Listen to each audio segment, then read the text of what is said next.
Oleh karena itu berkaitan dengan nafkah kepada istri itu tidak, apalagi kadangkala untuk hal-hal yang tidak berguna. Fabayyana anna nafaqa talzamu likulli wahidin mimman dzakar. Ya, disebutkan tadi. Sedangkan dalam madhab Hambali, kalau kita bicara madhab Syafi'i udah nggak wajib. Jadi kalau kita bicara. Selamat datang di channel Kalam Syiar FM. Assalamualaikum warahmatullahi wabarakatuh.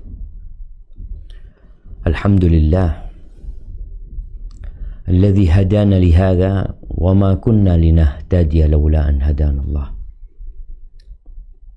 Wassalatu wassalamu ala sayyidil mursalin wa imamil muttaqin qaidil ghurril muhajjalin sayyidina wa maulana Muhammadin wa ala alihi wa ashabihi wa man tabi'ahum bi ihsanin ila yaumiddin.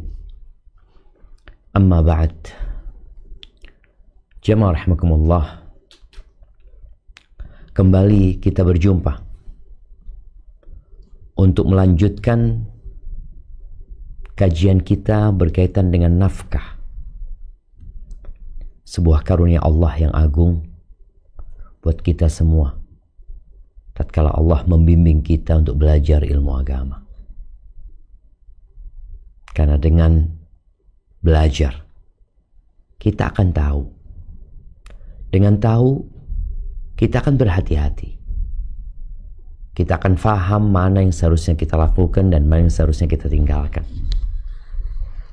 Terjadinya percekcokan, pertikaian di dalam rumah tangga, di dalam kerabat, terkadang penyebabnya kurangnya ilmu. Maka dikatakan bahwa ada dua sebab kehancuran dan kekacauan. Yang pertama adalah al-jahl, kebodohan. Yang kedua adalah al-zulm, kezaliman. Dia tahu, dia faham, kemudian dia melakukan kezaliman dengan tidak meletakkan sesuatu di tempatnya. Berkaitan dengan harta yang Allah berikan kepada kita, subhanallah, di dalam setiap keluarga ini menurut pandangan ana yang pendek dan sempit, mesti ada saja di antara mereka yang sukses, yang Allah berikan kelebihan harta. Kadangkala dalam satu rumah ada 5 anak, ada ayah, ada bunda. 5 anak ini kemudian mereka menikah, mereka bekerja, mereka memiliki harta. Terkadang tidak semuanya sukses, tapi ada satu yang sukses, satu yang kaya, satu yang mampu. Apakah mereka punya kewajiban memberikan nafkah kepada keponakan umpamanya, atau kepada orang tua mereka yang hidupnya susah, yang untuk makan pun nggak cukup? Maka ini yang akan kita bahas pada kesempatan kali ini, agar kita tahu di mana kita meletakkan harta kita. Karena yang wajib itu lebih utama, lebih dicintai Allah daripada yang sunnah. Jangan sampai engkau bersedekah, engkau membantu orang lain, tapi ternyata yang wajib engkau nggak kerjakan, gara-gara tadi nggak punya ilmu. Ana berusaha mengkaji tentang masalah ini dari beberapa pendapat para ulama, karena memang ternyata ada perselisihan yang cukup panjang di antara 4 madhab ini. Kita akan bahas yang sepakat dulu, Kemudian setelah itu kita akan bahas yang terjadi perselisihan. Para ulama menyebutkan bahwasanya sebab diwajibkannya memberikan nafkah itu ada 3. Sebab diwajibkannya kita memberikan nafkah itu ada 3. Yang pertama adalah az-zawjiyah, hubungan suami istri. Yang kedua adalah kekerabatan. Yang ketiga adalah kepemilikan, budak biasanya. Jadi yang pertama pernikahan, yang kedua kekerabatan, ada hubungan darah. Yang ketiga kepemilikan. Ada perbedaan antara nafkah karena pernikahan dan nafkah karena kekerabatan. Ini juga sudah pernah disinggung pada pertemuan sebelumnya, bahwa nafkah yang disebabkan karena pernikahan adalah mu'awadhah. Ada transaksi timbal balik. Mu'awadhah, yaitu nafkah diberikan kepada istri sebagai imbalan dari suami yang memiliki hak untuk bersenang-senang sama istri. Oleh karena itu berkaitan dengan nafkah kepada istri itu tidak gugur meskipun suami dalam kondisi miskin.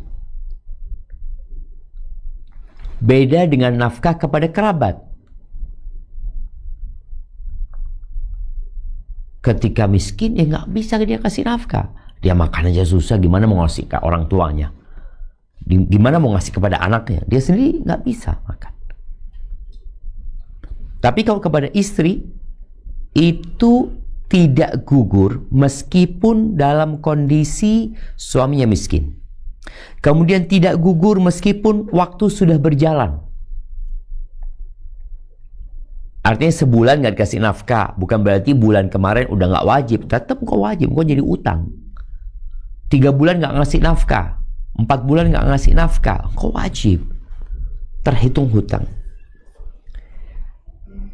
Ini berbeda dengan nafkah yang diberikan kepada kerabat ya. Kerabat, kalau bicara kerabat ya nanti ada yang garis atas, ada yang garis bawah, ada yang ke samping.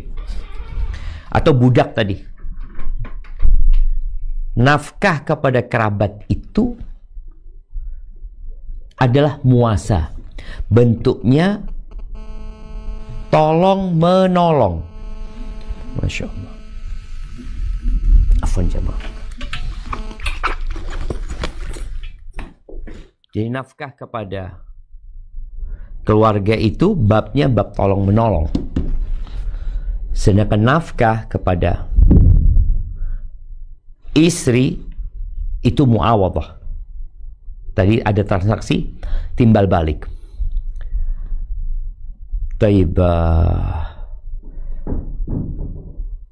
Al-Imam Ibn Qudamah rahimahullahu ta'ala, beliau menyebutkan bahwa nafkah kepada istri sifatnya lazim, berbeda dengan nafkah kepada kerabat yang sifatnya tergantung pada kebutuhan. Jadi nafkah kepada kerabat tergantung kepada kebutuhan. Kerabat ini terbagi menjadi 3. Yang pertama adalah yang disebut dengan al-usul. Usul itu akar.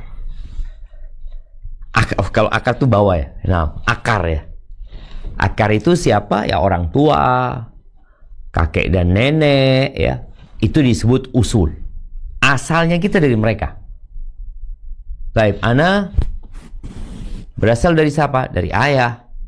Ayah ana punya ayah, punya ibu, kemudian melahirkan ayah ana. Ayah ana menikah, kemudian lahirlah ana. Jadi asalnya ana adalah orang tua. Ini yang pertama. Yang kedua yang disebut al-furu'. Furu' itu anak-anak.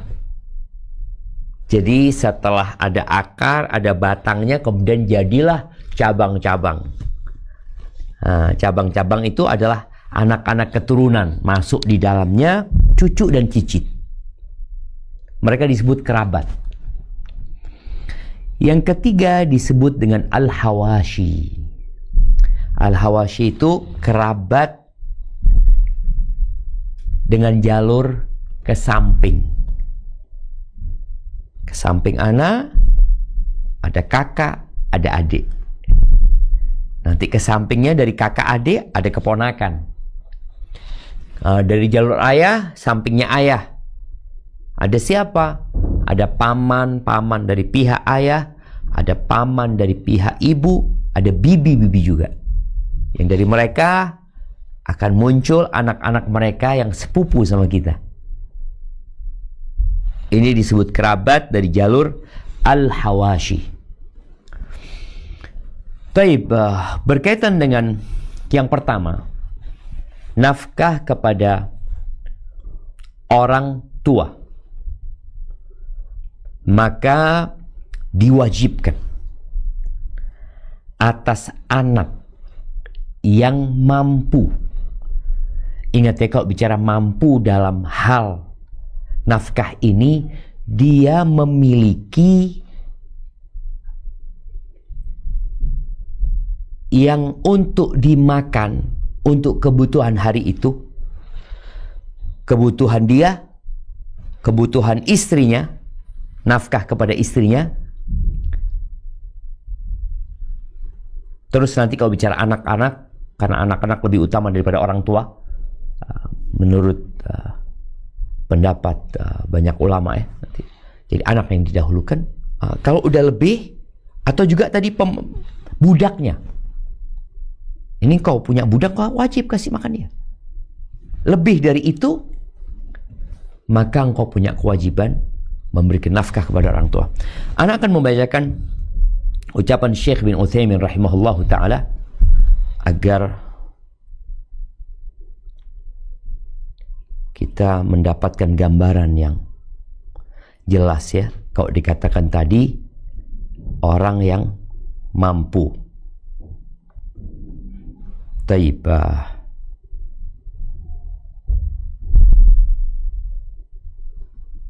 Bentar.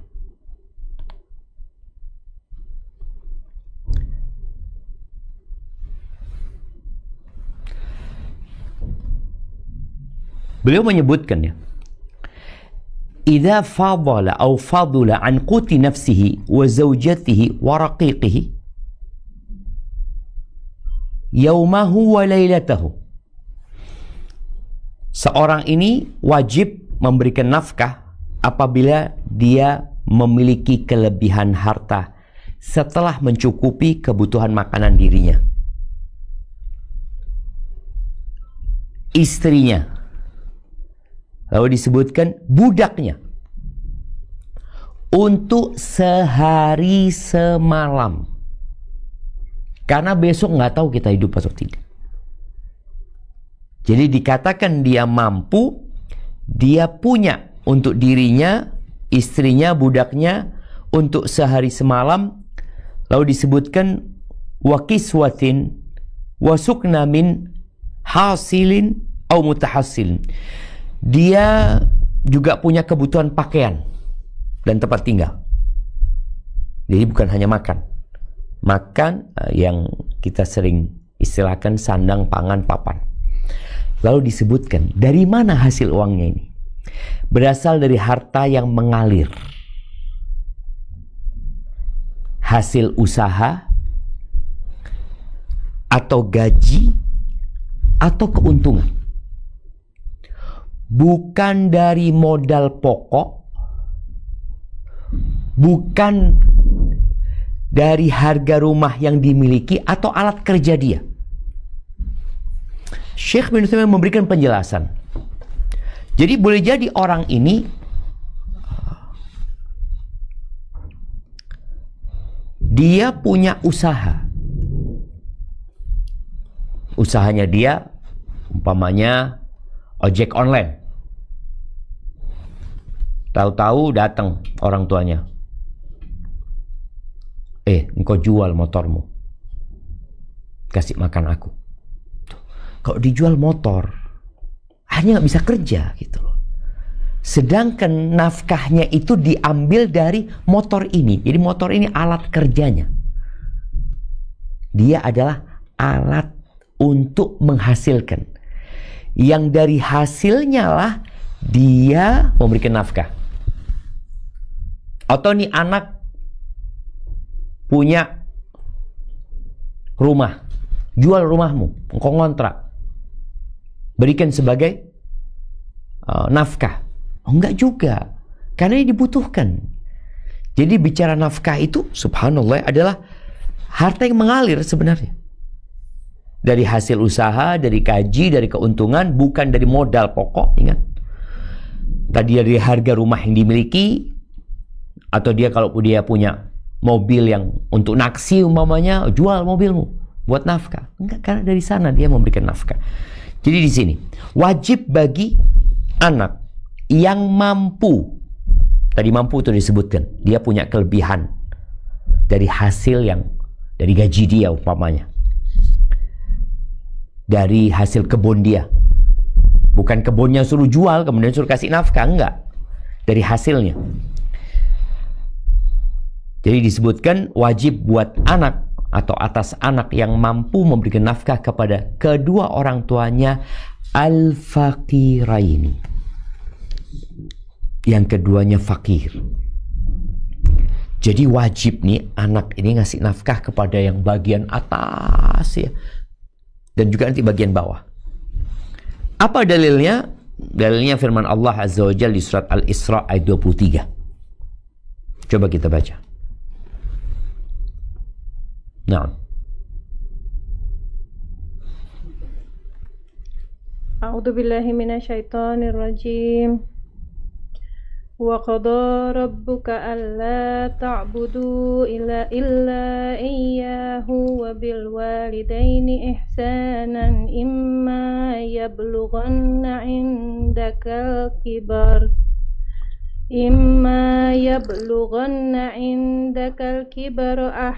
ahaduhuma aw kilahuma fala taqul lahumā uffin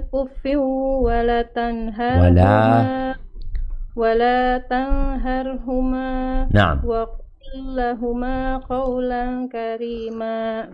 Coba baca lagi wala tanharhuma wa qul lahumā qawlan karīmā. Barakallahu fiik.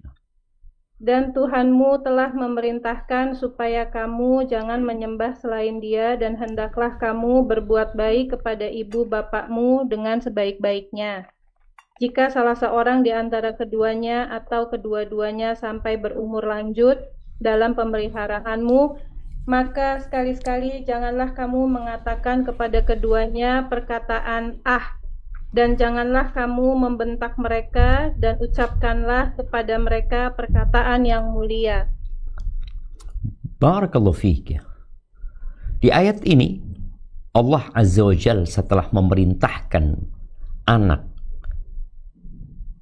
atau manusia secara umum untuk mentauhidkan Allah dan tidak melakukan kesyirikan, perintah keduanya adalah wabil walidaini ihsana. Berbuat baik kepada kedua orang tua. Jadi semua bentuk kebaikan. Dan dalam bab yang kita bahas, memberikan nafkah kepada keduanya dalam kondisi keduanya fakir, maka wajib dia memberikan nafkah kepada keduanya. Dengan catatan tadi, dia punya gitu loh. Dia punya. Maka dia wajib memberikan nafkah kepada orang tuanya setelah dia menjalankan tugasnya kepada tadi istrinya atau budak yang dia miliki. Taib, kemudian di surat Luqman ayat 15 Allah berfirman, nah,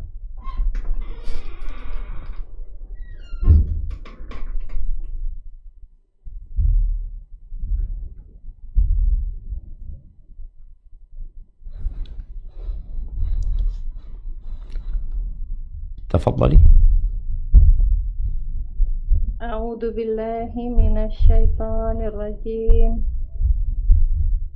وإن جاهداك على أن تشرك بي ما ليس لك به علم فلا تطعهما وصاحبهما في الدنيا معروفا واتبع سبيل من أناب إليه ثم إلي مرجعكم Iya, jangan dipanjangin coba. Thumma ilayya marji'ukum fa'unabbi'ukum bima kuntum ta'malun.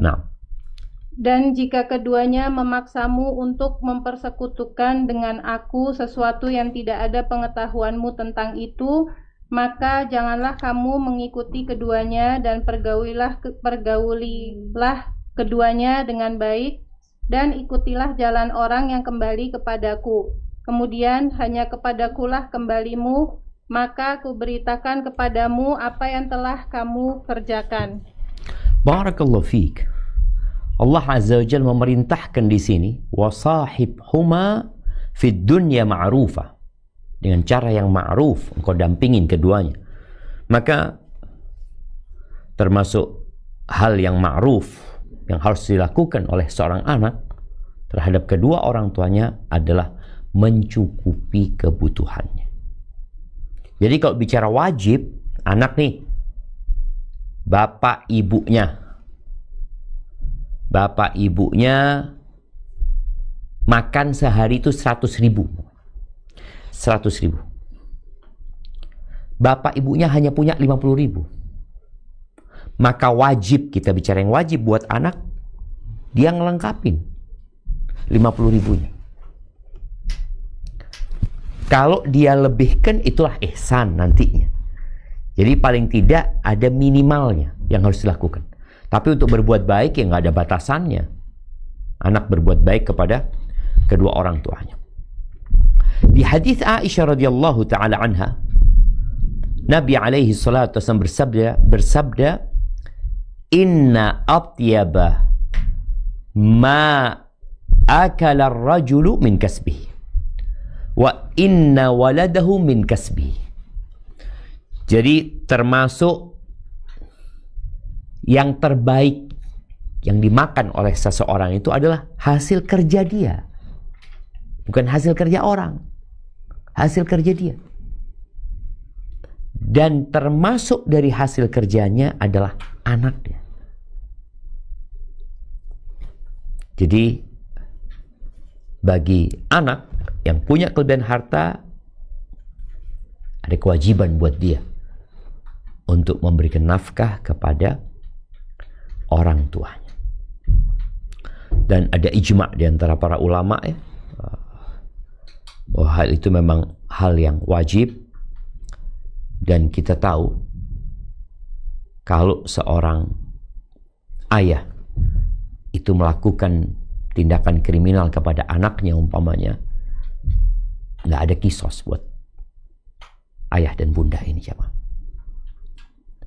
Dan juga kesaksian orang tua itu nggak diterima kalau untuk anak-anaknya. Maka nafkah menjadi hal yang wajib buat anak untuk memberikan kepada orang tuanya.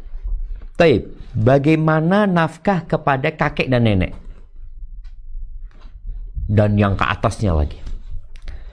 Apakah wajib? Menurut jumhur ulama, wajib. Jadi disebutkan tajibun nafaqah 'alal ajdad wal jaddad al muhtajin. Wajib memberikan nafkah kepada kakek-kakek, nenek-nenek. Jadi babnya dua ya kalau bicara kakek dan nenek ini. Kakek dari pihak ayah, kakek dari pihak ibu. Sama-sama kakek buat anak. Anak punya dua kakek dan dua nenek. Kakek dari pihak ayah, kakek dari pihak ibu. Nenek dari pihak ayah, nenek dari pihak ibu. Jadi apabila kakek itu miskin atau nenek kita susah hidupnya, maka cucu nih wajib kasih nafkah. Kalau bicara nafkah, tadi udah dibahas sandang, pangan, papan. Atau kalau mereka punya tapi tidak mencukupi, oh kita punya kakek sebenarnya ada warisan, kita nenek ada ada apa namanya, ada pensiunan umpamanya, atau punya penghasilan, tapi nggak mencukupi, buat makan nggak cukup, maka anak atau cucu nih punya kewajiban memberikan nafkah untuk mencukupinya. Kalau lebih, babnya bab ihsan. Ini menurut jumhur dari ulama Hanafiyah, Syafi'iyah, Hanabilah. Adapun pendapat Imam Malik tidak. Jadi anak wajib ke bapaknya aja, kakek enggak, menurut mereka. Apa dalilnya? Dalilnya tetap yang ayat tadi dibaca dari surat Al-Isra ayat 23, di mana Allah memerintahkan kita untuk berbuat baik kepada orang tua dan kakek nenek, masuk dalam bab walid ya, yang mereka menjadi penyebab keberadaan ayah kita. Sebagaimana kita wajib berbuat baik kepada ayah kita, kita juga wajib berbuat baik kepada kakek nenek kita. Taib, kemudian udah selesai nih. Berarti kalau babnya ke pokok, ke akar ya, tadi bapak, kakek, nenek ke atas itu wajib. Dengan catatan tadi, sang anak ini, pemberi nafkah ini, punya kelebihan harta setelah diberikan sebagai nafkah keluarganya, yang jadi kewajiban dia, baru dia berikan kepada bapaknya dulu. Kalau memang ternyata ada kelebihan, kan ada orang yang memang bapaknya miskin, bapaknya udah nggak kerja, ternyata kakeknya masih hidup. Kalau ada anak-anaknya saudara bapak yang lain, yang mereka punya kewajiban. Tapi sekarang nggak ada. Kita bicara nggak ada. Yang ada cuma cucu nih. Nih cucu sukses, alhamdulillah. Dia punya bapak sakit-sakitan. Dia punya kakek dan nenek masih hidup dan sakit-sakitan. Maka di sini wajib bagi cucu ini untuk memberikan nafkah. Kalau bicara wajib, bukan anak mau berbuat baik, enggak, engkau wajib, engkau kasih. Jadi berbuat baiknya adalah sebuah kewajiban. Terus bapak juga nggak mampu, engkau kasih juga bapak. Dan jangan takut ya, ketika seorang memberikan nafkah kepada kerabatnya, Allah akan kasih ganti yang lebih baik. Taib, kemudian kita masuk ke pembahasan nafkah kepada anak-anak dan cucu. Kalau tadi ke asal, sekarang ya, kalau tadi atas, sekarang ke bawah umpamanya. Atau kalau tadi kita bicara akar, maka kita akan bicara cabang-cabangnya. Nafkah kepada anak wajib atas orang tua apabila anak-anaknya kecil dan mereka nggak punya harta. Jadi wajib ini kondisinya ketika anak-anak itu nggak punya harta, apalagi masih kecil gitu loh. Wajib dia. Ada yang berpendapat sampai mereka balik. Iya, sampai mereka balik. Kalau mereka sudah bisa bekerja, bisa cari duit, ya udah nggak wajib. Tapi kalau ternyata mereka belum, dan orang tuanya mampu. Dan nanti Syekh Utsaimin membahas berkaitan dengan nikah juga. Ketika anaknya ini nggak mampu untuk menikah dan orang tuanya kaya raya, apakah wajib bagi orang tua menikahkan anaknya? Iya, dia berikan kebutuhan anaknya untuk nikah. Jadi bukan sandang pangan papan aja gitu loh. Tapi ketika orang tua kaya raya dan anaknya mungkin ya dia punya kekurangan, dia sudah berusaha ini dan itu, tapi nggak punya harta, maka hendaklah orang tua tahu bahwa ada kewajiban bagi mereka untuk memberikan nafkah kepada anak-anaknya yang tidak punya harta, nggak mampu untuk memberikan nafkah. Nanti hubungannya juga memberikan nafkah kepada istrinya. Nih anak Ustadz nggak punya harta, padahal dia berusaha, atau dia sakit-sakitan ya. Dia punya istri, Dia kan punya kewajiban memberikan nafkah kepada istrinya. Dan dia tidak memberikan itu.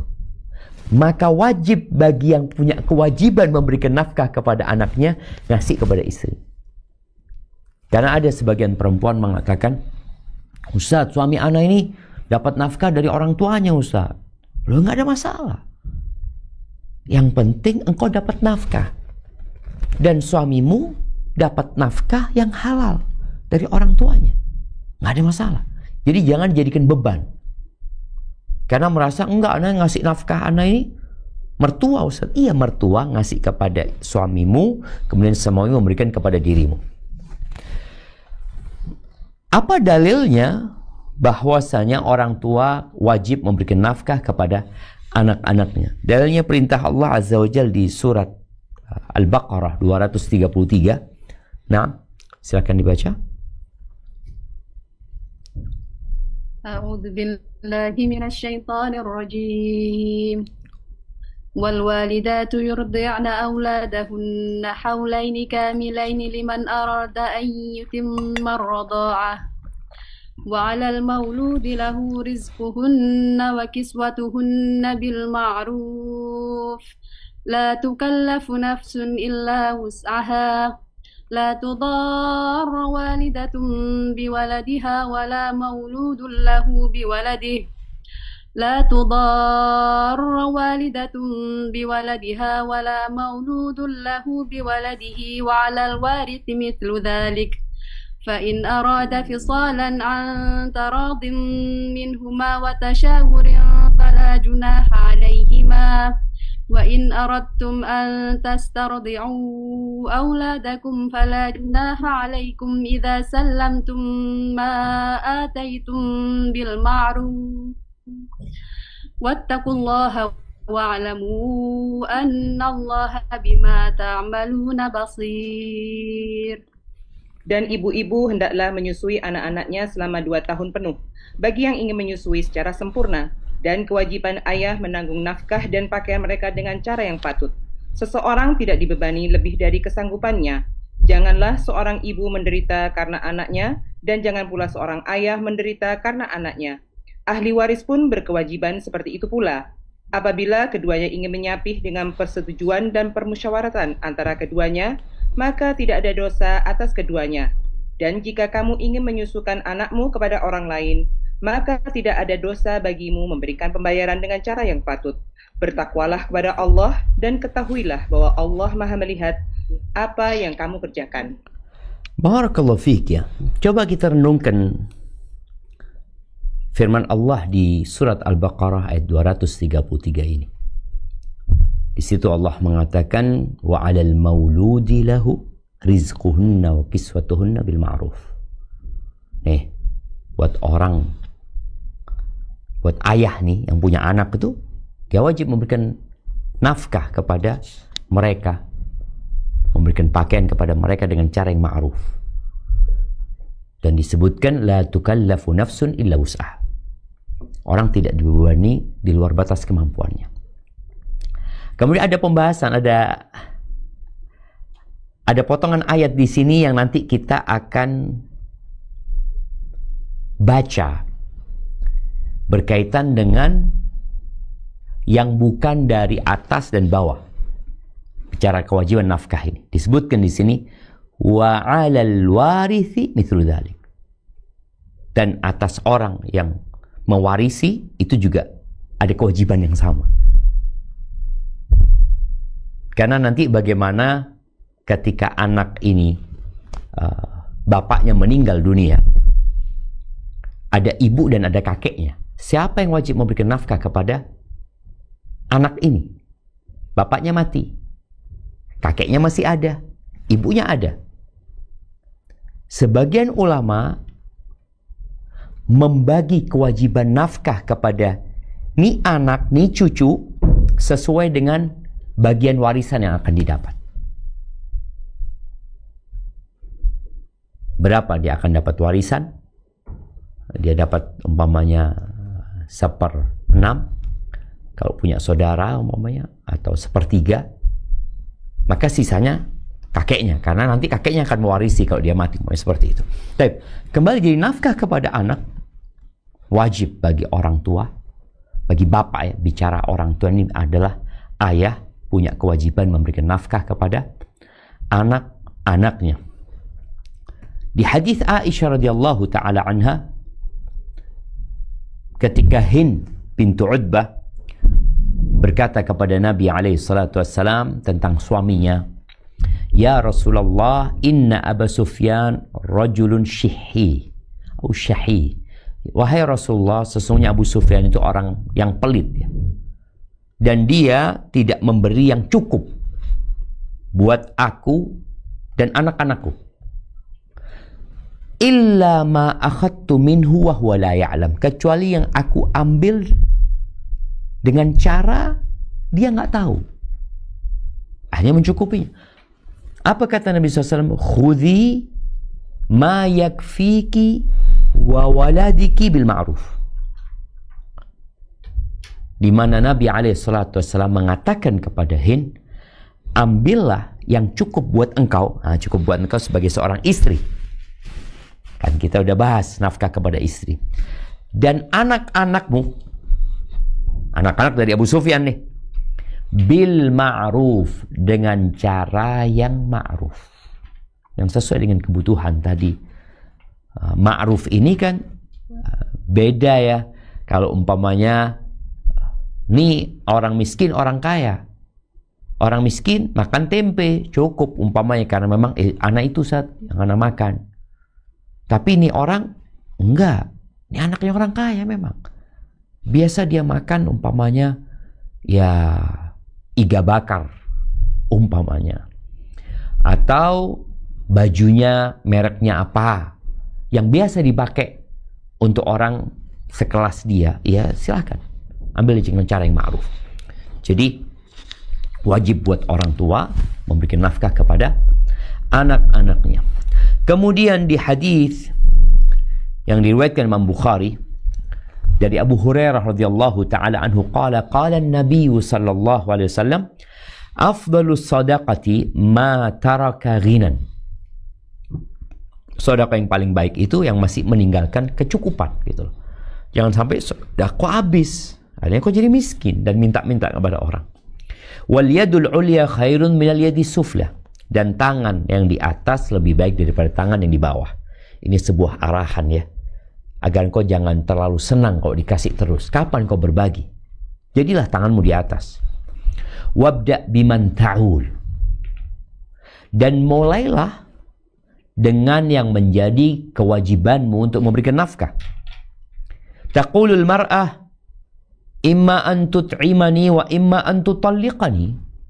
Seorang istri berkata kepada suaminya, engkau punya kewajiban memberikan makan kepada aku atau engkau ceraikan aku. Supaya suami tahu dia punya kewajiban. Wa yaqulul abdu, budaknya berkata, it'amni aw istamilni, kasih makan aku atau pekerjakan aku cari duit gitu loh. Jangan ditahan di rumah nggak dikasih makan, mati nanti dia. Wa yaqulul ibn, anak juga berkata kepada ayah, at'imni ila man tada'un, kasih makan aku ayah. Engkau mau serahkan aku ke siapa gitu loh. Sedangkan engkau yang punya kewajiban memberikan nafkah. Faqalu ya Aba Hurairah,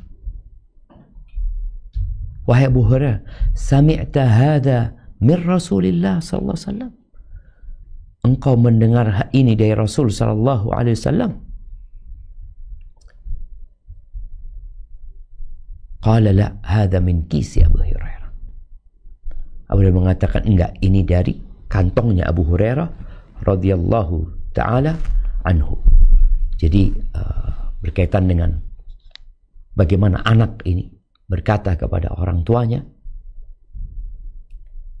bagaimana istri berkata kepada suaminya, bagaimana budak berkata kepada majikan. Jadi ini menjadi sesuatu yang harus diperhatikan. Taib. Kemudian disebutkan adanya ijma ya. Ada ijma bahwasanya bapak itu secara total yang memiliki kewajiban memberikan nafkah kepada anak-anaknya. Ibu enggak. Ibu enggak punya kewajiban memberikan nafkah. Ibunya kaya, ibunya mampu, iya. Tapi itu kewajibanmu sebagai seorang ayah. Walaupun ada mungkin pendapat yang nyeleneh yang mengatakan ibu juga wajib memberikan nafkah. Tidak. Jadi Al-Qadhi Al-Wahhab mengatakan, talzamur rajul nafaqatu waladihi. Seorang laki-laki, seorang bapak punya kewajiban memberikan nafkah kepada anaknya yang masih kecil idza kana faqiran. Kalau anaknya nggak mampu. Tadi kalau anaknya sudah mampu bekerja, punya duit, ya udah, nggak wajib. Kadang-kala anak ini juga perlu belajar. Dia udah bekerja, dia sudah punya kemampuan untuk menghasilkan uang. Tapi dia masih minta sama orang tuanya. Jangan. Tapi orang tua anak kaya. Walaupun orang tuamu kaya, kalau engkau sudah mampu, selesai. Nggak wajib lagi orang tua ngasih dirimu. Apalagi kadangkala untuk hal-hal yang tidak berguna. Fabayyana anna nafaqa talzamu likulli wahidin mimman dzakar. Ya, disebutkan tadi wajib memberikan nafkah untuk yang disebutkan tadi bapak kepada anak-anaknya.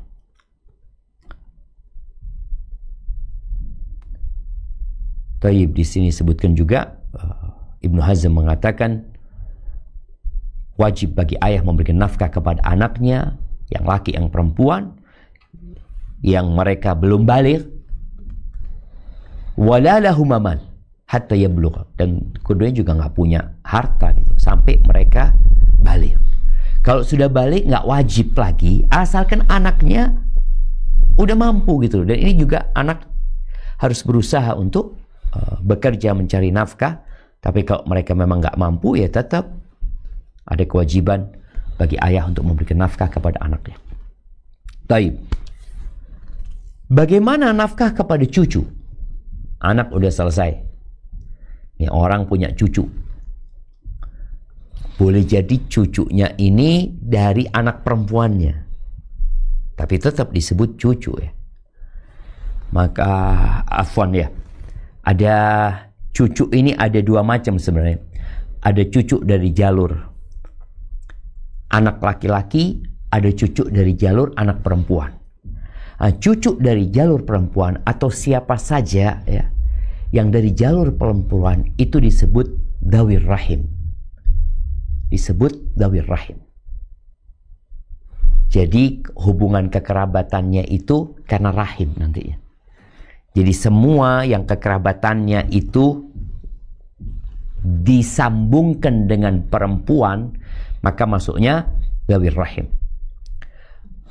Ini pun tetap punya kewajiban ayah kepada anak-anaknya, baik kepada cucunya baik dari pihak ayah atau dari pihak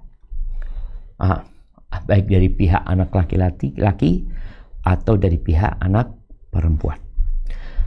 Tapi disebutkan di sini ini madhab jumhur wajib ya, wajib bagi kakek untuk memberikan nafkah kepada cucu-cucunya, dan ini madhab jumhur ulama lagi dari Hanafiyah, Syafi'iyah dan Hanabilah. Dan itu pendapat sebagian salafus saleh, kecuali Maliki ya. Tadi yang udah dibahas, Maliki, mazhab Maliki hanya mewajibkan atas bapak bawa anak dah. Di atasnya bapak kakek enggak, di atasnya anak cucu enggak. Enggak jadi kewajiban. Ahibati fillah, berkaitan dengan hal ini insya Allah sudah bisa dipahami ya. Pendapat jumhur ulama dari atas dan bawah wajib bagi yang punya kemampuan untuk memberikan nafkah kepada mereka. Bagaimana nafkah kepada dzawil arham ya? Disebutkan di sini an-nafaqatu ala dzawil arham, tadi yang hubungannya itu karena rahim. Mereka nggak dari jalur atas, bukan jalur bawah. Mereka adalah hawashi, yang ke samping. Maka diwajibkan bagi yang mampu itu untuk memberikan nafkah likulli dzi rahimin faqirin ajizin anil kasbi. untuk siapa saja yang punya hubungan rahim, hubungan kekerabatan, yang fakir dan gak mampu untuk bekerja. Ingat, gak mampu, bukan gak mau. Ada orang yang gak mau. Beda lagi, engkau harus kerja. Engkau aja males gitu loh. Tapi ini dia gak mampu gitu loh. Dia udah ngelamar kerja ke sana, udah cari hubungan di sini, gak mampu ya. Dan ini pendapat Hanafiyah dan pendapat Hanabilah, dan disebutkan ini pilihan Ibn Taimiyah rahimahullah ta'ala, Ibnul Qayyim dan Ibn Utsaimin. Di dalam mazhab Hambali ada sedikit perselisihan. Taib, siapa yang dikenal dengan dzir rahim?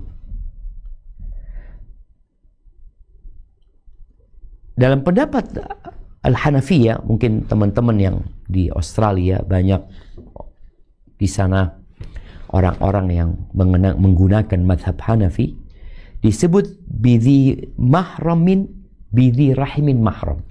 Mereka menghususkan yang dimaksud dengan rahim di sini adalah yang mahram.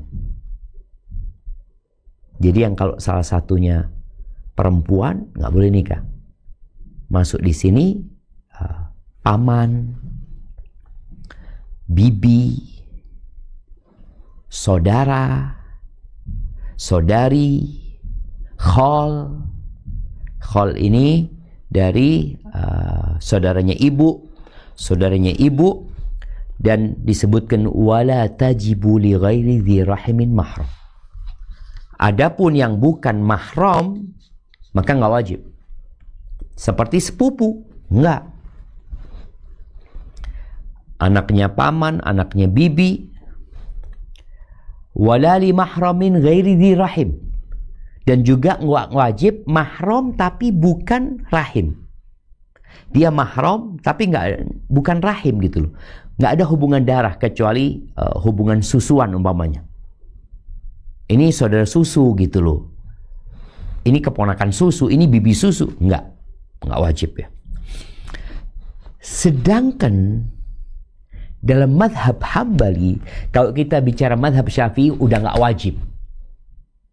Jadi kalau kita bicara seperti di Indonesia yang mazhabnya Syafi'i, mereka hanya mewajibkan kerabat itu ke atas dan ke bawah. Samping kanan, samping kiri nggak wajib. Nggak wajib ngasih nafkah ya, tapi punya kewajiban silaturahim. Lain lagi ceritanya.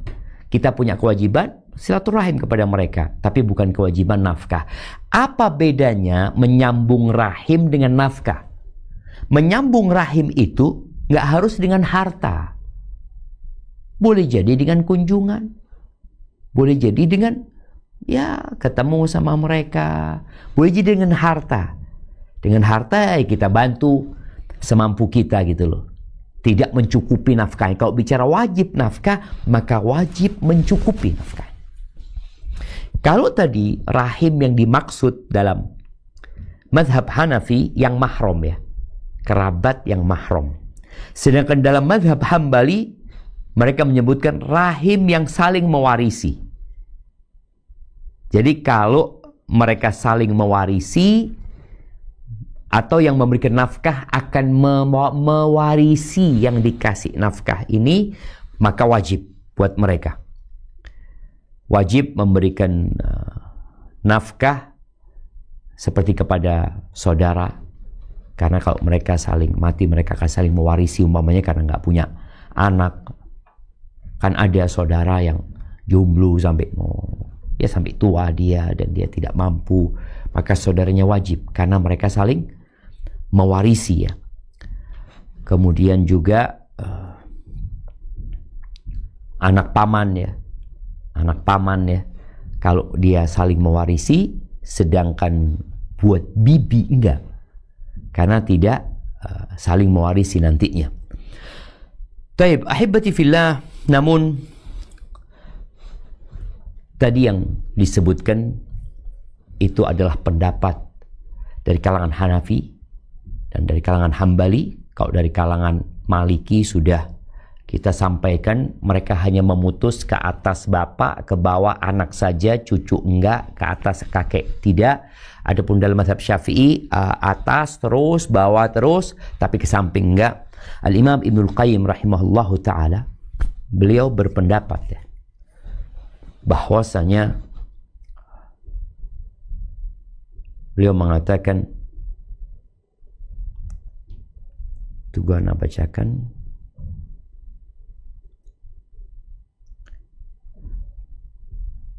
Beliau mengatakan wa in kana madhhabu Abi Hanifah ausa, kata beliau, pendapatnya Abu Hanifah itu lebih luas ya.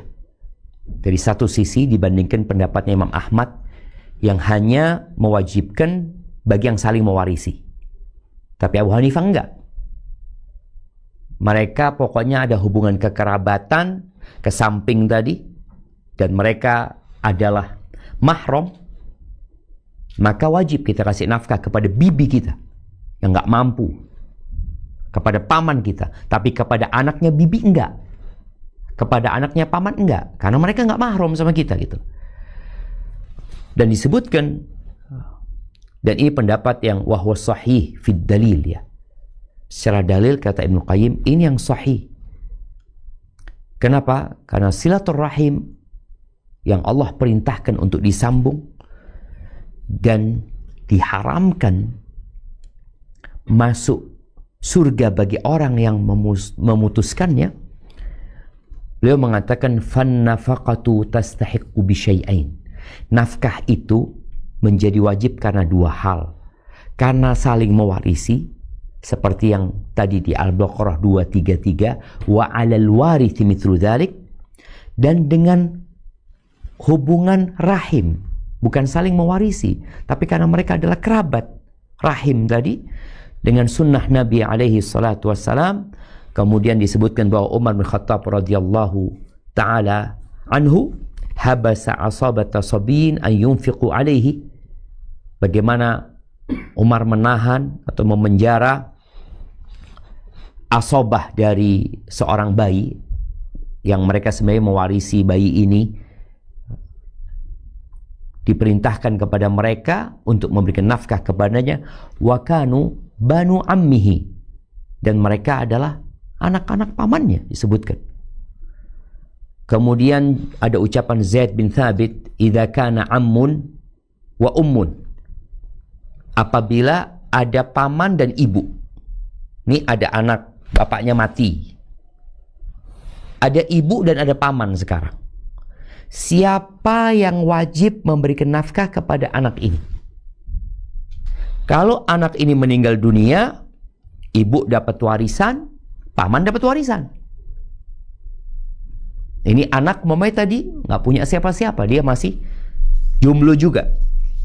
Maka dikatakan idza kana ammun wa ummun, kalau di situ ada paman dan ibu, fa'alal ammi biqadri mirathihi, maka paman wajib memberikan nafkah sesuai dengan hak waris dia, wa 'alal ummi biqadri mirathiha, dan ibu nih saat ini ibu wajib untuk memberikan nafkah kepada putranya yang nggak ada bapaknya ini sesuai dengan kadar warisan yang akan didapat ibu dari anak ini. Dan disebutkan oleh beliau, nggak ada yang menyelisih dari kalangan para sahabat, wahwa qaulu jumhur ulama, dan itu pendapat jumhur salaf ya. Ini karena hal ini berbeda pendapat dengan tadi pendapat Syafi'iyah ya, kemudian pendapat Malikiyah, kemudian juga pendapat dari Ahmad sendiri yang mensyaratkan saling mewarisi saja. Kalau mereka tidak saling mewarisi, mereka tidak punya kewajiban untuk memberikan nafkah. Kemudian disebutkan oleh Ibn Utsaimin rahimahullahu ta'ala, beliau mengatakan kira-kira seperti yang diucapkan oleh Ibnul Qayyim, wajib nafkah bagi yang mewarisi, walaupun dengan rahim ya, tidak dengan fard yang sudah ditetapkan berapa bagiannya, atau asobah yang akan menghabiskan harta itu kalau nggak ada pewaris lainnya dari jalur atas atau dari jalur bawah, yang ke samping pun beliau berpendapat pokoknya kalau saling mewarisi ya dia dapat punya kewajiban memberikan nafkah. Kemudian beliau menyebutkan sebuah contoh. Ibnu ukhtin ghaniyun lahu khalun faqir. Bagaimana dengan ibnu ukhtin, keponakan, anaknya saudari. Anaknya saudari ini kaya dan dia punya khal, saudaranya ibunya yang miskin. Dan khal ini wa hadza laysa lahu ahad yarithuhu. Dan khal ini nggak ada yang mewarisi dia kecuali anak saudaranya ini dengan cara dzirrahim tadi. Apakah wajib bagi anak saudari ini memberikan nafkah kepada saudara ibunya? Kata Syekh Utsaimin, mengikuti madhab Hambali nggak wajib, karena dia dari zawil arham yang ke samping tadi. Dan mereka saling mewarisi tapi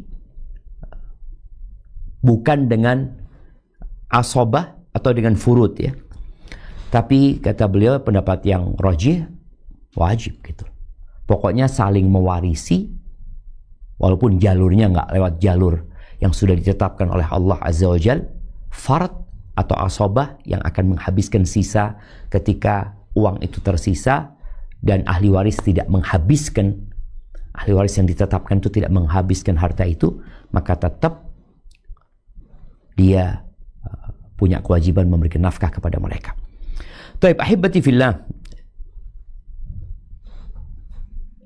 Jadi kalau lihat pendapat para ulama ini, ana lebih menguatkan tadi pendapat Ibnul Qayyim rahimahullahu ta'ala.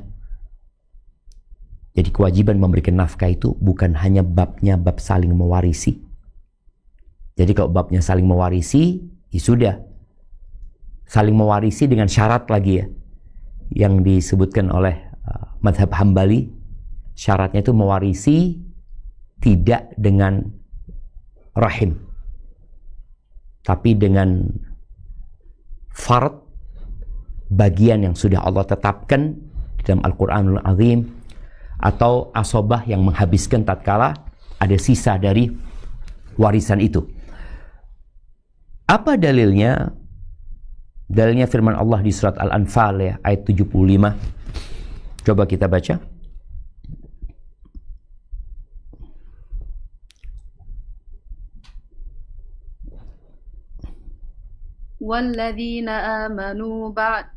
والذين آمنوا من بعد وهاجروا وجاهدوا معكم فأولئك منكم وأولو الأرحام بعضهم أولى ببعض في كتاب الله إن الله بكل شيء عليم. Dan orang-orang yang beriman setelah itu kemudian berhijrah dan berjihad bersamamu, maka mereka termasuk golonganmu.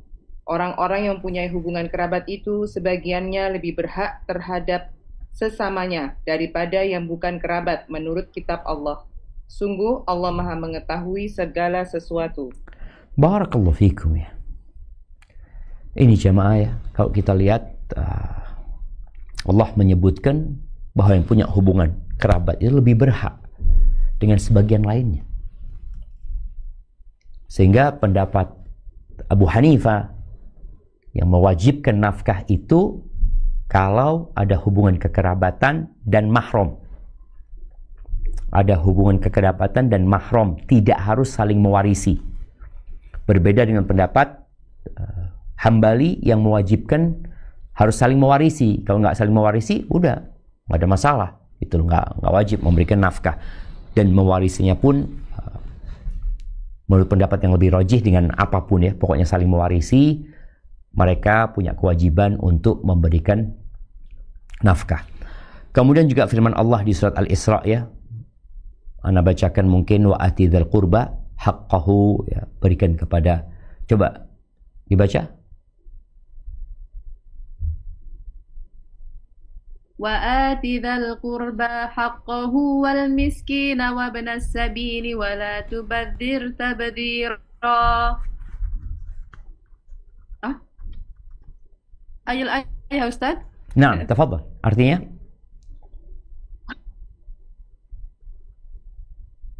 Baca artinya. Nah, Ustaz. Dan berikanlah haknya kepada kerabat dekat, juga kepada orang miskin dan orang yang dalam perjalanan. Dan janganlah kamu menghambur-hamburkan hartamu secara boros. Barakallahu fiik, subhanallah ya. Allah menjadikan atau memerintahkan bahwasanya kerabat itu punya hak. Allah berikan hak kerabatmu. Ini bicara miskin, lain lagi ceritanya. Tapi ada kerabat yang perlu kita memberikan kepada mereka. Dan di hadis Jabir radhiyallahu taala anhu, Nabi alaihi salatu wassalam berkata kepada seorang laki-laki, ibda binafsika fatasaddaq alaiha, mulailah dengan dirimu, jadi uang itu untuk kebutuhanmu dulu. Fa in fadala syai' fali ahlika, kalau ada kelebihan baru buat keluargamu ya. Keluargamu di sini istri dan anak. Jadi kalau bicara mana yang lebih dulu, istri atau anak, istri dulu, baru anak. Karena istri tadi babnya berbeda ya, dengan bab memberikan nafkah kepada anak. Kemudian juga istri sama orang tua, istri dulu. Adapun anak sama orang tua, maka anak dulu, baru orang tua. Kemudian kalau lebih, fa in fadala an ahlika syai' falidhi qarabatika. Kalau ada kelebihan lagi, ya sudah, buat kerabatmu. Buat kerabatmu. Nabi SAW menyebutkan hal itu. Jadi ahibati fillah, wallahu a'lam bishawab ya. Kembali kepada kewajiban kita untuk berbuat baik kepada orang lain. Kalau kita memang pendapatnya Syafi'i, yang hanya mewajibkan nafkah kerabat itu ke atas dan ke bawah. Atau sebagian ikut mazhab Maliki, yang dia mengatakan wajib itu ke atas bapak, ibu, ke bawah anak aja, nggak sampai ke cucu. Atau ikut pendapat Hambali yang mengatakan urusan kerabat itu kalau saling mewarisi baru kita wajib memberikan nafkah. Setelah atas bawah ya, kalau atas bawah itu nggak ada urusan saling mewarisi atau tidak saling mewarisi, pokoknya kalau urusan ke atas dan ke bawah itu wajib kita memberikan nafkah. Adapun kalau ke samping, mereka mensyaratkan adanya saling mewarisi. Pendapat Abu Hanifah yang mengatakan pokoknya mahram, mewarisi nggak mewarisi, maka kita punya kewajiban memberikan nafkah. Setelah kita bicara ini, ada satu hal yang tadi udah disinggung. Walaupun kita mungkin nggak punya kewajiban memberikan nafkah kepada sepupu kita, kepada bibi kita mungkin, karena kita berpendapat dengan pendapat Syafi'i, tapi kita punya kewajiban melakukan silaturahim menurut semua pendapat tadi. Perintah untuk silaturahim itu karena mereka masuk rahim. Tetap bibi kita rahim, nggak ada yang berselisih di antara para ulama. Kalau bibi kita, paman kita adalah rahim kita yang kita diperintahkan untuk menyambung rahim. Saudara-saudara kita itu rahim kita. Kalaupun mereka tidak saling mewarisi, tapi mereka adalah rahim kita yang kita punya kewajiban menyambung rahim kita. Dan kita dilarang untuk memutuskan tali rahim itu. Kalau kita punya keponakan yang hidup susah, lalu kita mengatakan, oh, aku kan gak wajib ngasih nafkah sama dia. Betul, tapi engkau punya kewajiban menyambung rahim. Kalau engkau biarkan dia mati kelaparan, sedangkan engkau pamannya yang punya kewajiban menyambung rahim, maka di sini engkau telah melakukan sebuah kesalahan. Seharusnya engkau menyelamatkan dia. Tapi kalau bicara wajib mengasih nafkah, enggak. Menurut tadi yang berpendapat kalau yang bukan mahram, tapi kalau keponakan mahram kan, berarti dia wajib kalau kita kepada keponakan dia. Hadza wallahu a'lam bishawab. Yang benar dari Allah Azza wa Jalla, yang salah dari diri anak pribadi. Allah dan Rasulnya terbebaskan dari kesalahan itu. Mungkin kita masuk ke sesi tanya jawab. Naam, tafadhal.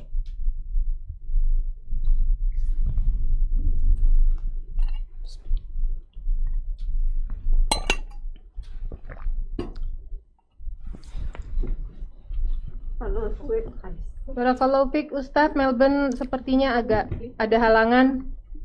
Tafadhal. Pertanyaan dari Nah, Sydney dulu. siap. Mau tanya Ustadz, kalau dalam rumah tangga si suami ini tidak belum mampu gitu ya Ustadz, karena nggak punya pekerjaan, kemudian sang istri untuk memenuhi kebutuhan rumah tangga itu dia berhutang. Nah, apakah hutangnya itu menjadi tanggung jawab si istri atau tetap suami yang wajib melunasi? Barakallahu fiik. Masya Allah, barakallahu fiik ya. Iya, berkaitan dengan ketika seorang istri berhutang. Maka apabila hutang itu untuk kebutuhan rumah tangganya, dan kita sudah tahu kewajiban memberikan nafkah kepada istri tidak gugur bagi suami yang tidak mampu, maka utangnya itu nanti diminta suami yang untuk melunasi. Jadi kadang-kala ada suami-suami yang tidak bertanggung jawab gitu loh. Jadi kalau umpamanya kan dia nagihnya kepada istrinya, Ustaz, nggak kepada suami, karena yang berhutang istri bukan suami. Ya betul, secara hukum di dunia memang yang akan ditagih adalah istrinya karena istri yang berhutang. Tapi kelak pada hari kiamat ya, walaupun orang itu menagih kepada istri, sang istri pun akan menagih kepada suaminya. Ini kewajibannya. Engkau yang seharusnya memberikan nafkah kepada aku. Atau tadi dari ucapan Abu Hurairah, engkau kasih nafkah atau engkau ceraikan gitu loh. Jangan ditahan kau nggak kasih nafkah, kemudian ini diperintahkan untuk berhutang dan engkau nggak mau tanggung jawab. Jadi tetap ya, yang menjadi kewajiban melunasi hutang itu ya yang berhutang ya. Tapi pada posisi ini jadi tanggung jawab suami, suami nanti yang seharusnya melunasinya. Jadi sang istri mengklaimkan hal itu kepada suaminya. Dengan catatan yang sudah kita bahas pada pertemuan sebelumnya. Jadi sang istri berhutang, dia tetap melayani suaminya. Jadi nafkah yang diberikan suami kepada istri itu kan babnya bab muawadah. Ada transaksi timbal balik. Jadi sang suami memberikan nafkah, sang istri melayani suaminya. Tapi jangan sampai sang istri ini utang, kemudian dia tidak melayani suaminya, maka itu utangnya istri, bukan utangnya suami. Tapi kalau dia tetap melayani suaminya, maka disinilah suami punya kewajiban melunasi utang-utang tersebut nantinya. Barakallahu fiik. Hadza wallahu a'lam bis-shawab. Barakallahu fiik Ustadz dari Brisbane putaran pertama. Nah, barakallahu. Ya, hadiah yang diberikan orang kepada bayi yang baru lahir atau misalnya anak yang dikhitan atau uang amplop pernikahan pada hakikatnya milik siapa Ustadz? Apakah milik anak, ayah atau ibu? Jika dahulu salah satu dari orang tua pernah menggunakan hadiah tersebut tanpa izin, bagaimana cara bertobatnya? Jazakumullah khairan. Barakallahu fiik ya. Iya, bagi harta yang diberikan kepada bayi umpamanya atau kepada anak, maka itu milik anak. Yang berhak menggunakannya adalah bapaknya untuk kebutuhan anak itu nantinya. Jadi yang berhak menggunakannya adalah bapak, bukan ibu. Kecuali sang bapak mengatakan, oke, itu uang bisa digunakan untuk kebutuhan anak. Artinya seperti, jadi kembali kepada anak, karena itu milik anak. Kalau memang diberikan kepada anaknya. Jadi memang disebutkan ini ada pembahasan tadi, satu memang dilewatin, nafaqatul mahdun ya. Nafkah buat tadi bayi. Bayi ini siapa yang wajib memberikan nafkah? Tadi udah dibahas, kalau dia anak maka bapaknya yang punya kewajiban ya. Tapi kalau ini anak umpamanya nggak ada bapaknya, tapi dia punya harta, maka diambilkan dari harta dia untuk memberikan nafkah kepada dia. Kalau enggak, dia nggak punya harta, ya sudah. Siapa yang punya kewajiban dalam hubungan kerabat dengan bayi itu ya? Kalau tadi ibunya ada, pamannya ada, maka mereka punya kewajiban dibagi sesuai dengan warisannya. Jadi berkaitan dengan harta yang diberikan kepada bayi-bayi itu yang dihadiahkan kepada mereka, kalau memang itu hadiah diniatkan buat bayinya, ana nggak tahu sih. Apakah itu hadiah memang diniatkan buat bayi atau buat orang tuanya? Coba, ana kepingin tahu. Nah, itu kurang paham Ustadz. Biasanya di sini mungkin dari pengalaman kami Ustadz, misalnya kalau mamanya dari orang Turki begitu ya Ustadz ya. Kalau bayi lahir itu dikasih emas Ustadz. Oh, jadi memang dikasihkan ke anaknya, bukan orang tuanya? Ya dipenitiin ke anaknya begitu. Langsung biasanya itu ada penitinya, dipenitikan di anaknya atau hadiahnya itu ditaruh di bantal anak begitu.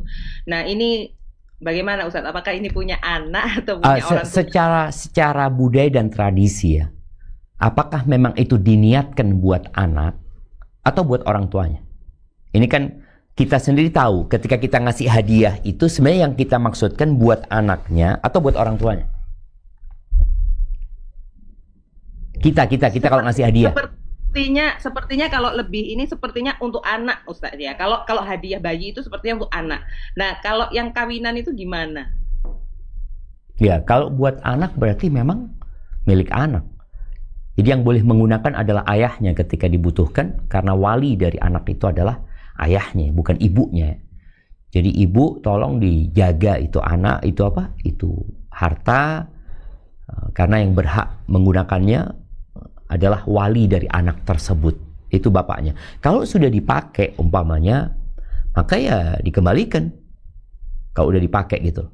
Atau nanti minta keridhaan itu anak. Jadi kalau bicara bagaimana tobatnya, ya sampaikan kepada anaknya kalau memang dulu ada harta anaknya yang dipakai oleh ibunya. Tapi kalau bapaknya diperbolehkan dia menggunakan untuk maslahat ya. Untuk maslahat itu anak umpamanya untuk belanja kebutuhan anak tersebut, itu dari ayahnya diperbolehkan untuk menggunakan harta tersebut karena engkau dan hartamu milik ayahmu, tapi tanpa membahayakan bayi tersebut. Kalau berkaitan dengan pernikahan ya kembali kepada budaya dan tradisi. Itu uang sebenarnya untuk siapa? Kalau diniatkan untuk membantu keluarga yang membuat acara, jadi budaya dan tradisinya memang itu untuk acara gitu loh. Karena ini sudah ngundang, ngasih makan orang, walimah ini dan itu. Jadi itu uang secara budaya dan tradisi digunakan untuk meringankan beban keluarga yang mengadakan acara tersebut. Maka ya sudah, itu termasuk sebenarnya bagian dari biaya untuk acara tersebut. Tapi kalau ternyata enggak, itu memang uang diniatkan untuk pengantinnya, maka diberikan kepada pengantinnya. Kalau biasanya kan pengantin, kalau dulu itu anak ingat ketika keluarga menikah belum ada tuh yang namanya uang masa depan, tabungan kotak-kotak. Dulu adanya kado ya, dan kado itu kalau itu biasanya memang ditujukan untuk pengantinnya, maka diberikan kepada untuk siapa dia diberikan. Hadza wallahu a'lam bissawab. Naam ya. Assalamualaikum Ustadz. Waalaikumsalam warahmatullahi wabarakatuh. Pertama dari Perth, barakallahu fiik. Gimana hukumnya apabila ada anak 3 perempuan dan 1 laki-laki, tapi mereka cuma mau hukum warisnya dibagi rata, Ustadz? Barakallahu fiik. Mereka sepakat gitu ya?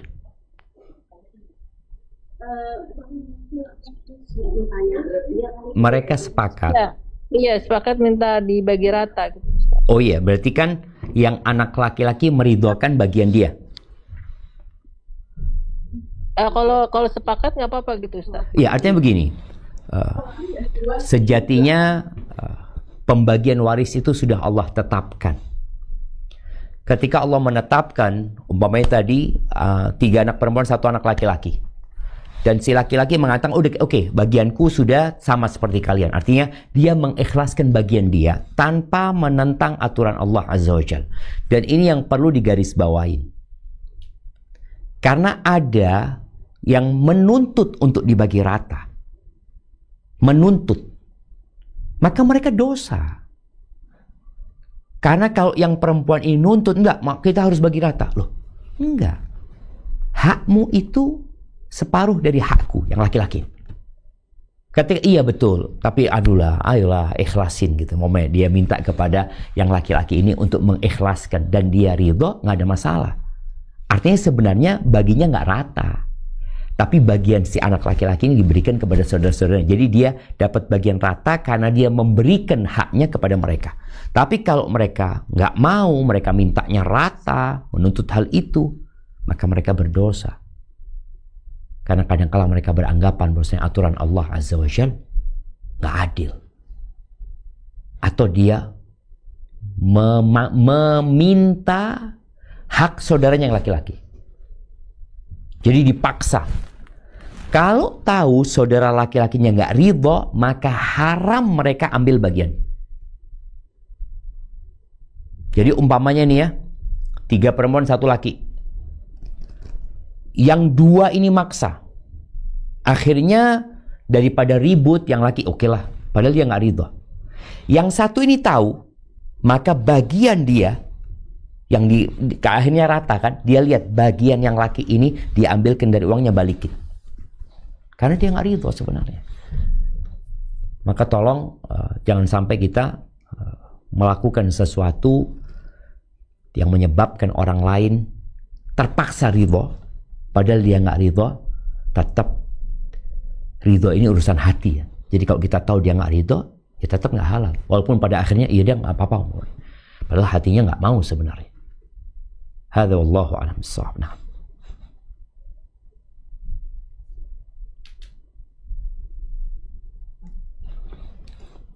Assalamualaikum warahmatullahi wabarakatuh. Waalaikumsalam warahmatullahi wabarakatuh. Ustadz, ini di luar tema hari ini. Siap. Mengenai beberapa pendapat jumhur ulama ya Ustadz. Di Australia ini kan kita menemukan banyak sekali perbedaan jumhur ulama. Tunggu, perbedaan madhab apa perbedaan jumhur? Oh iya, apaan? Madhab. Iya.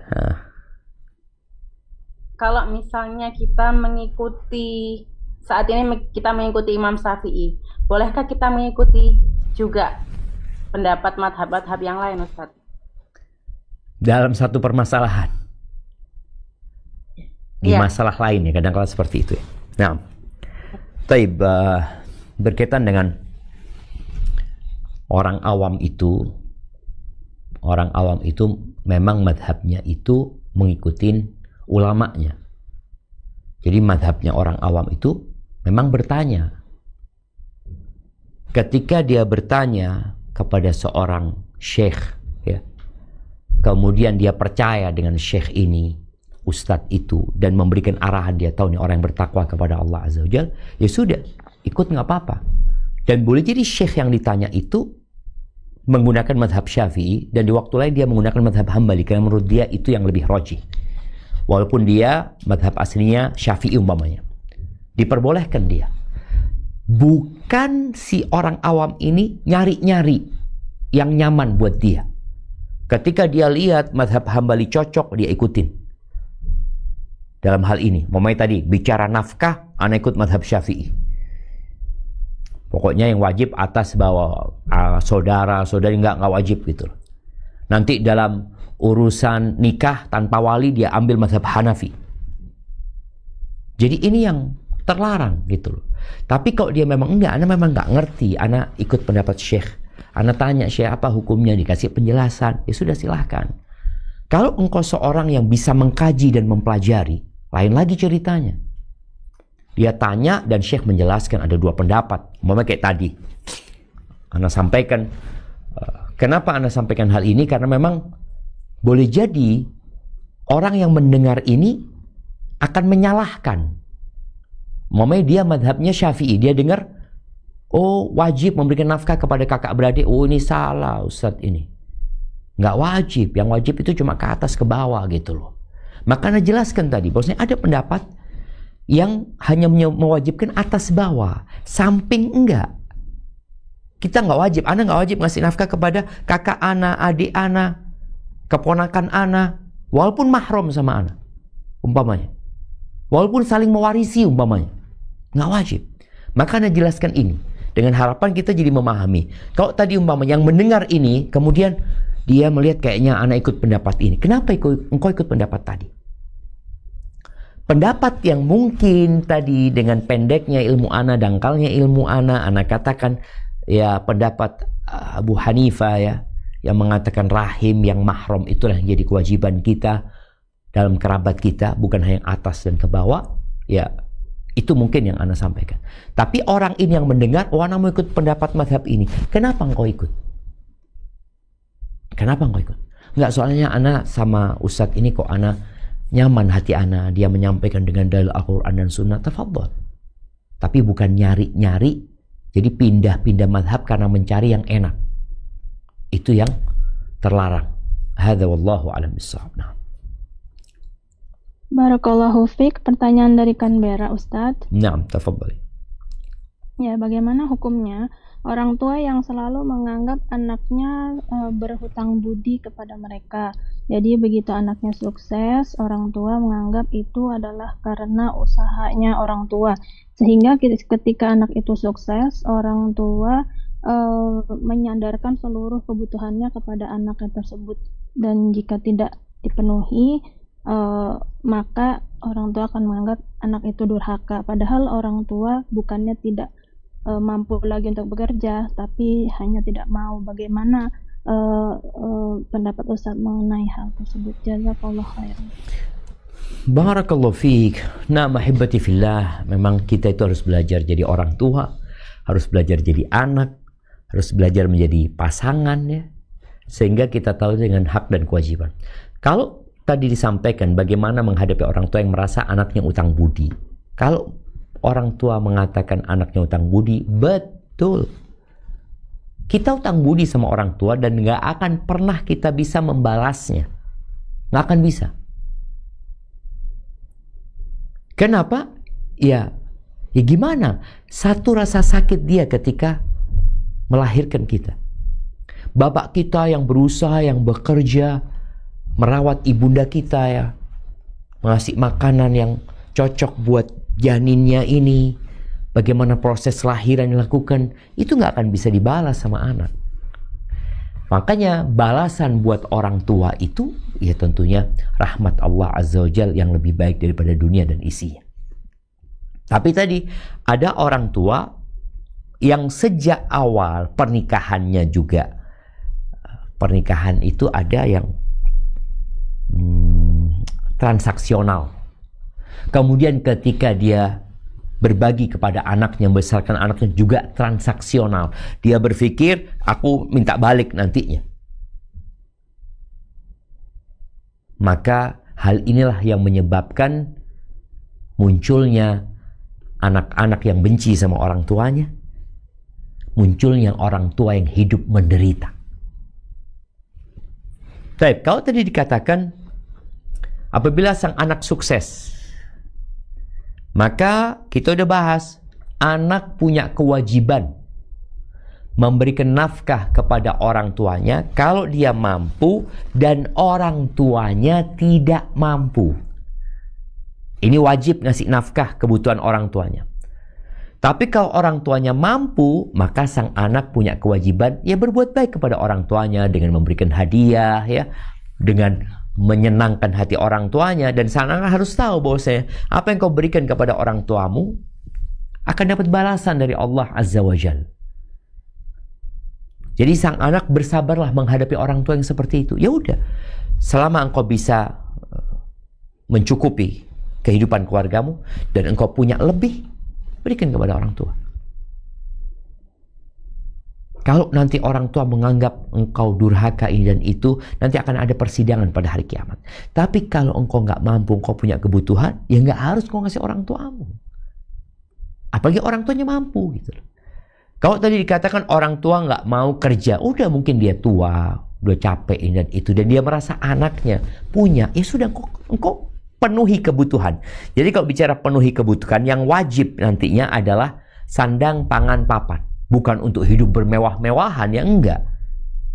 Orang tua butuh kendaraan, ya kasih kendaraan. Kendaraan yang ma'ruf, artinya yang apa ya, yang dipakai orang tua itu cocok lah. Jangan kasih kendaraan yang rusak-rusakan, enggak. Dia butuh motor, belikan motor yang cocok lah dengan posisi strata sosial orang tuamu. Oh, dia memang pakai mobil umpamanya mungkin cocok buat orang tua ini Avanza, sudah Avanza. Enggak, orang tua anak ini kayaknya cocoknya Innova, ya Innova umpamanya. Ma'ruf, artinya sesuai dengan kebutuhan dan kondisi. Itu mungkin ya. Jadi buat anak sabarlah ketika dia menghadapi orang yang seperti itu, dan apa yang kau berikan kepada orang tua, insya Allah akan Allah ganti. Tapi jangan sampai engkau mendolimin istri dan anak-anakmu. Karena kalau bicara nafkah, yang lebih wajib mereka tuh. Baru kemudian kau memberikan nafkah kepada orang tua. Kalau ternyata orang tua nggak terima, karena engkau lebih mengutamakan istri, memberikan nafkah ya, bicara nafkah ini, maka nggak ada urusan. Maksudnya nggak ada urusan ini, anggapan dari orang tua engkau durhaka, tapi di mata Allah engkau nggak durhaka. Karena engkau mampu ngasih nafkah kepada istrimu dulu gitu loh.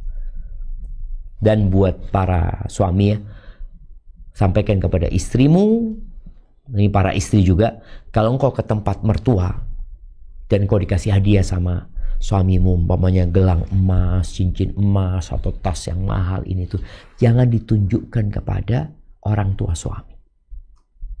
Karena itu hanya akan menambahkan kecemburuan. Barakallahu fiik. Nah. Assalamualaikum Ustaz. Waalaikumsalam warahmatullahi wabarakatuh. Izin bertanya Ustaz. Tafadhal. Ada seorang laki-laki wafat meninggalkan istri dan banyak anak. Ada harta warisan tapi tidak banyak dan istri yang tinggalkan juga tidak bekerja. Dalam hal ini siapakah yang berkewajiban untuk memberi nafkah istri dan anak tersebut? Apakah keluarga suami yang meninggal atau keluarga dari istri? Kalau keluarga dari istri, kakek nenek dari pihak istri itu kaya raya.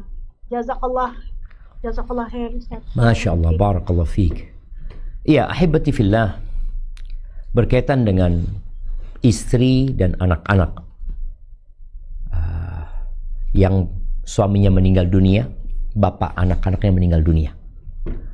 Kalau dikatakan siapa yang wajib memberikan nafkah kepada mereka, anak-anaknya masih kecil, sang ibu juga nggak punya penghasilan. Kalau ada warisan, maka dari warisan. Taib, kalau tidak ada warisan, umpamanya, maka tadi udah dibahas siapa yang punya kewajiban memberikan nafkah kepada anak. Jadi kalau dikatakan tadi, istri ini, ibu ini kan punya orang tua. Dan sang ibu tidak mampu. Maka orang tua dari ibu ini punya kewajiban. Orang tua dari ibu ini ya. Bukan orang tuanya suami. Orang tua dari ibu. Dan tadi dikatakan orang tuanya kaya raya. Kemudian berkaitan dengan ini cucu-cucu nih. Berarti kakek-kakeknya yang kaya raya, hendaklah mereka memberikan nafkah kepada cucu-cucunya. Kalau ternyata tadi mereka ini ada uang Ustaz, jadi mungkin bulanan ada penghasilan ya 1 juta, padahal kebutuhannya 2 juta, ya udah mereka patungan mungkin dari kakeknya ini.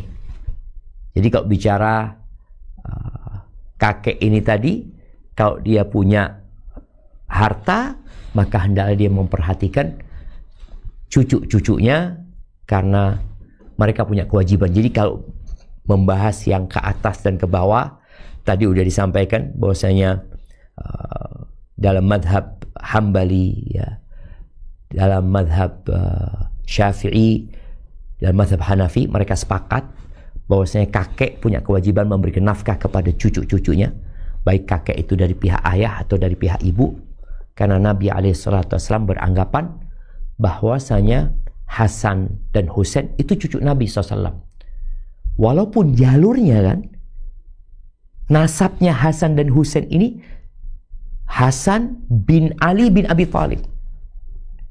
Hasan bin Ali bin Abi Thalib. Husain bin Ali bin Abi Thalib. Jadi nasabnya nggak ke Nabi SAW. Tapi dia dari jalur ibunya sampai ke Nabi SAW. Maka tetap bagi kakek nenek ini yang punya tadi kelebihan harta, hendaklah mereka memperhatikan cucu-cucunya, sehingga ini jadi kewajiban menurut pendapat yang lebih kuat ya, tetap wajib, dan jangan mengatakan ya udah nggak wajib kan ada ibunya, kan dia cucu. Nggak, tetap punya kewajiban. Dan ingat, jangan sampai kita peduli sama orang lain.